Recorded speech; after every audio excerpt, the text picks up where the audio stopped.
యోన సమాధానం అయితే అమితయి సత్యం. సత్యము లేకుండా సమాధానం ఎవ్వరికీ దొరకదు. సహోదరి, ఈరోజు నీ జీవితంలో సమాధానం లేకుండా అల్లాడిపోతున్నావా? సహోదరుడు, ఈరోజు నీ జీవితంలో శాంతి సమాధానం లేకుండా తల్లడిల్లిపోతున్నావా? నీ కుటుంబంలో శాంతి సమాధానం లేదా? నువ్వు పనిచేసే చోట శాంతి సమాధానం లేదా? అయితే నీకు సత్యం కావాలి. ఆ సత్యమే ప్రభు అయిన యేసుక్రీస్తు. ప్రభు అయిన యేసుక్రీస్తు నీ హృదయంలో ఉన్నట్లయితే ఆయన నీకు శాంతిని, సమాధానాన్ని అనుగ్రహిస్తాడు. ప్రభువే సెలవిచ్చాడు, నేను నా శాంతిని మీకు అనుగ్రహించి వెళుతున్నాను.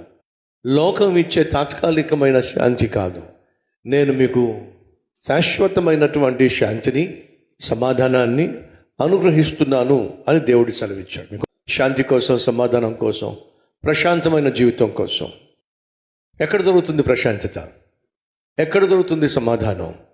మీరు ఏదైనా సూపర్ మార్కెట్కి వెళ్ళి గంట సేపు నాకు సమాధానం ఇవ్వండి నేను కొనుక్కోగలరా? ట్రై చేయండి.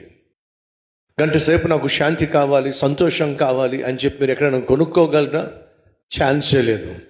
మనిషికి కావలసిన అతి విలువైన శాంతి, సమాధానం, సంతోషం భూమి మీద ఏ ఒక్కరు అమ్మలేరు. ఎందుకంటే అది మనిషి సొత్తు కాదు, మరి దేవుడు మాత్రమే ప్రసాదించగలిగిన మహా గొప్ప ఆశీర్వాదం శాంతి, సమాధానం, సంతోషం.